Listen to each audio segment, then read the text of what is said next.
Good morning, everybody. Just gone 11:30. It's Jim White, Simon Jordan and Danny Murphy. We're live in talkSPORT. So much managerial coming and going, of course. Enzo Maresca gone from Chelsea. In comes Liam Rosenior.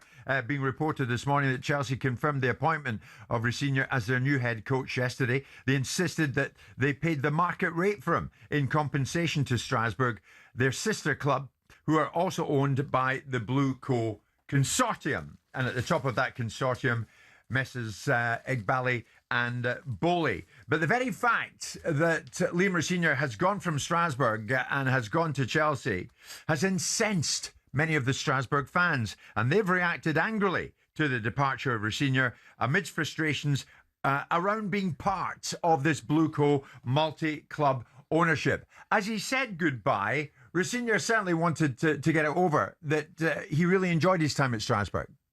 I've had interest from many clubs, Champions League clubs, but there are certain moments in your life that you have a decision to make that you cannot say no to.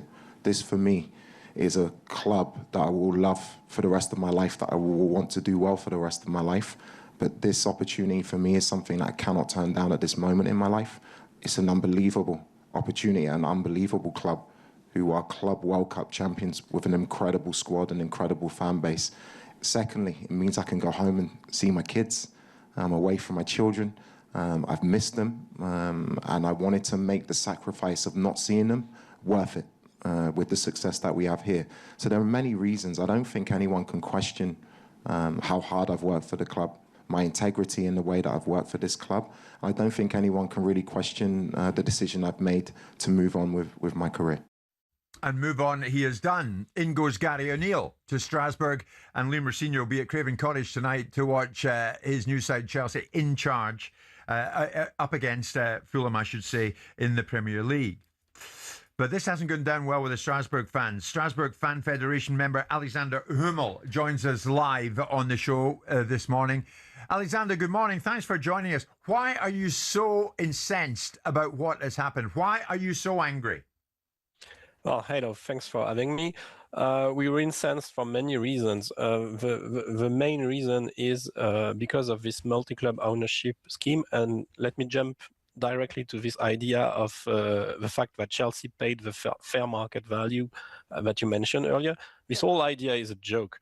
Because the first reason is obvious. It's money that goes from Blue Co's left pocket to Blue Co's right pocket. So it makes no sense.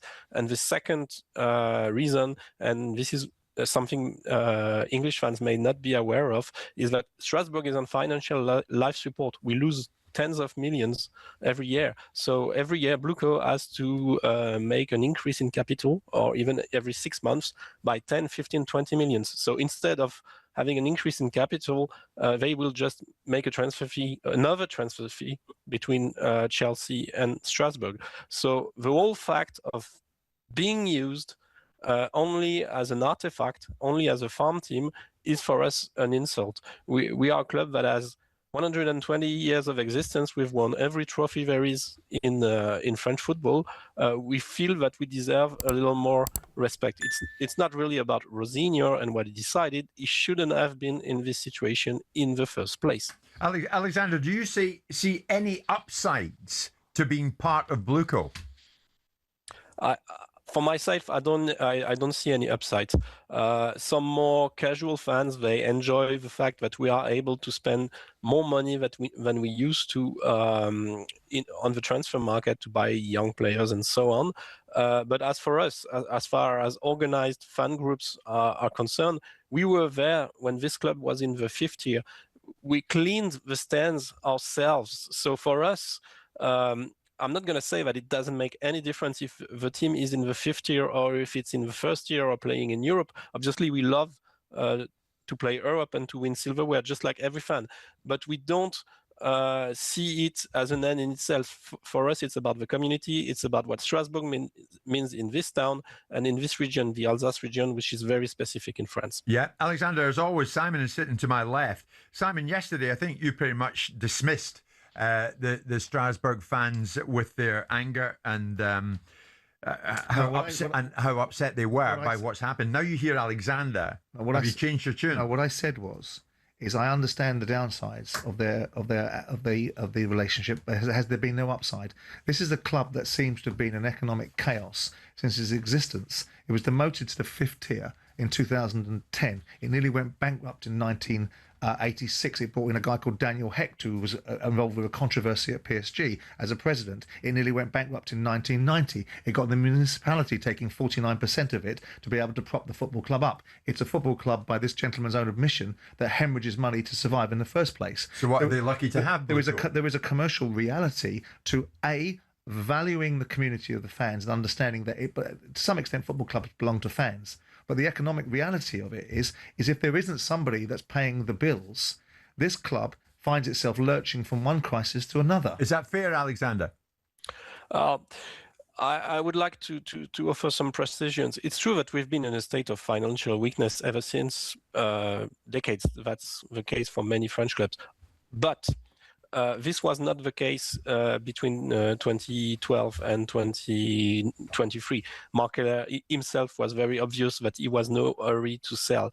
And secondly, the difference I see is, yes, we have a financial situation. The way I see it is that we should spend less so that we do not need to spend someone else's money rather than get an American group to buy us and use us as a farm team. That's what the German club are doing. We sit close to the border. We see, for example, a club like Freiburg, it's 60 kilometers from Strasbourg.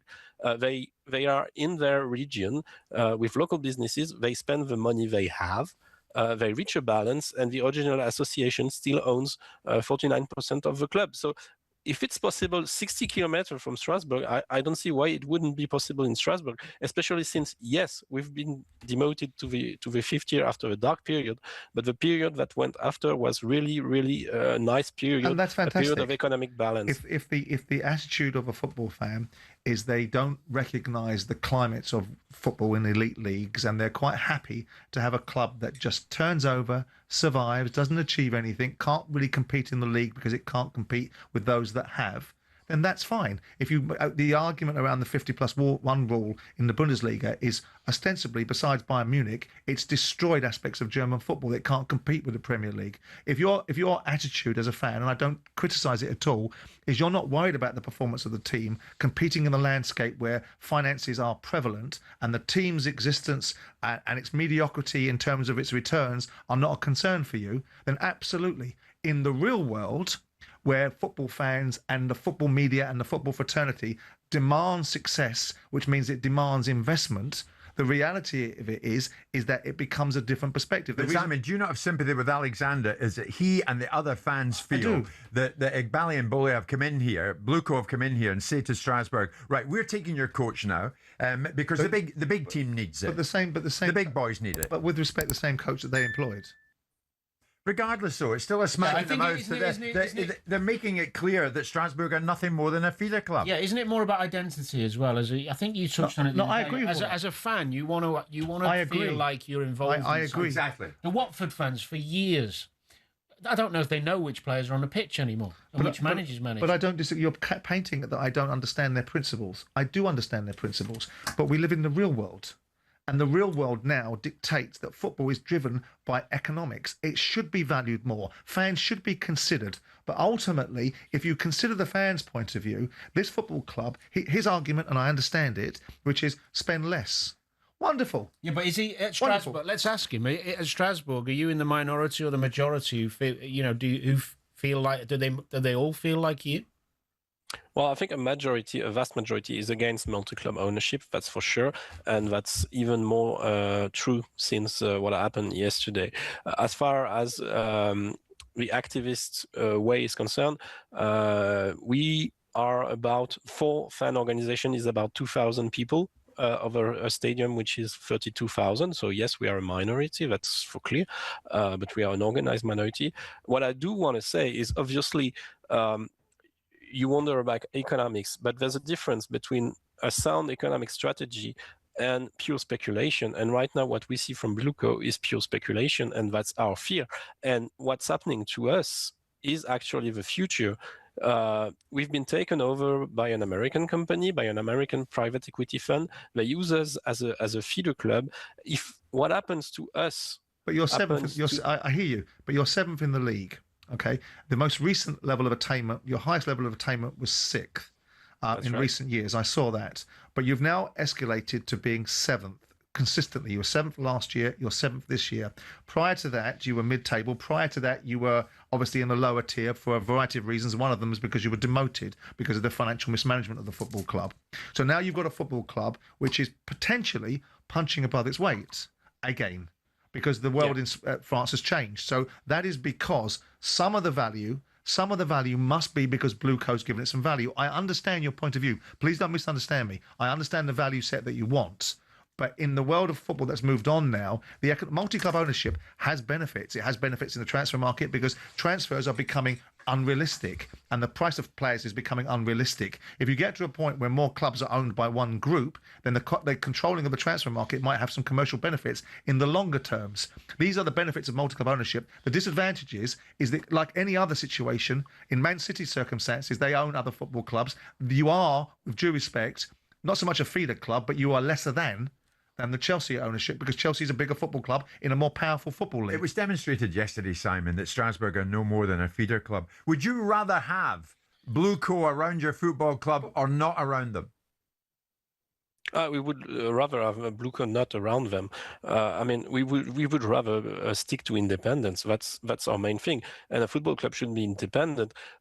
My question to Simon is: have you seen the video from 2022 where Bedad Ekbali explains his whole strategy? Because his whole strategy goes far beyond that. That goes. He wants to align everything in European football on the US system, that is major league, minor league. What happens today to Strasbourg will happen to other clubs, and maybe one day it will happen to League 2, League 1. They will say, why do we have a pro league at the third or fourth year? And one day they will say, oh, we don't like the championship either. Let's get rid of that as well. I take your point, but that was a view of an American owner in 2022 that's now exposed to European football that might have a slightly different view. And with respect to what you just said, Jim, if a bigger football club came in for Liam Rosenior, he would have gone. The fact of the matter is he happens to be at Strasbourg, and any time a bigger football club came to Strasbourg, if Liverpool had come for Liam Rosenior, if Manchester United come for Liam Rosenior, would you be saying they were a feeder club? It just so happens that they put him into Strasbourg and they've taken him out of Strasbourg. Exactly. So Liam Rosenior, and I don't disbelieve him, of course, other Champions League clubs showed interest in Liam, and I go with that. But he couldn't say no to Chelsea. No, because they were a huge football club with a huge opportunity in front of them. Alexander, would you have wished Liam to have said no to Chelsea? I would have wished our president, Mark Keller, who is responsible to defend Strasbourg interests, to block the move. But Liam Rosenior is interested to going to Chelsea. I mean, you don't even need to talk about that's obvious. But in the midst of a season, it's the chairman's role, the president's role, to say, well, it's a bit too early. Let's wait until the end of the season. I think if Liam Rosenior would have gone to Chelsea in June, everybody would have understood. There would have been no fuss at all. We are very used in France to have the best player, the best managers every year being transferred to the Premier League. That has been going on for 10 or 15 years. We know that. That's no problem. But that's idealist. In the midst of the season, it's an escalation. So when Sporting Lisbon didn't want to lose Ruben Amorim in the middle of their season, there was no relationship between Sporting Lisbon and Manchester United. There was no feeder club mentality. But Man United went, we're a bigger football club.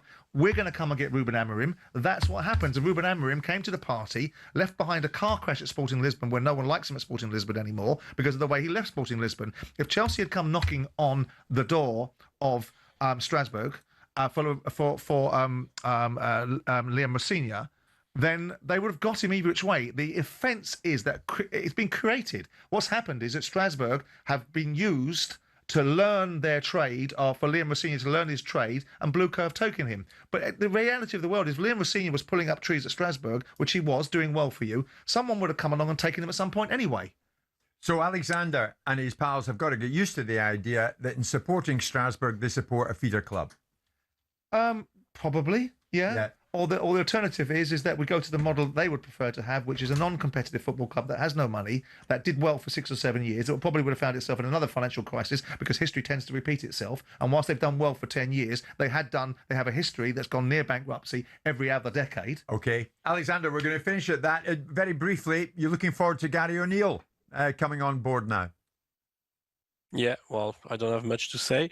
Let's see what he brings. I mean, and let's see when he joins Chelsea. Were you very where it's gonna go. optimistic? Were you very happy when Liam Rosenior drove? Were you so excited and full of thrills of a Championship manager fired by Hull landing in your back garden when Liam Rosenior came?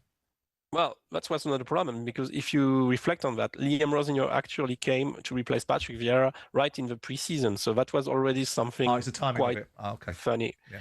But yeah, Okay. so Alexandre Hummel of the Strasbourg Fan Federation, we thank you for your time this morning. We're moving on. It's 10 to 12.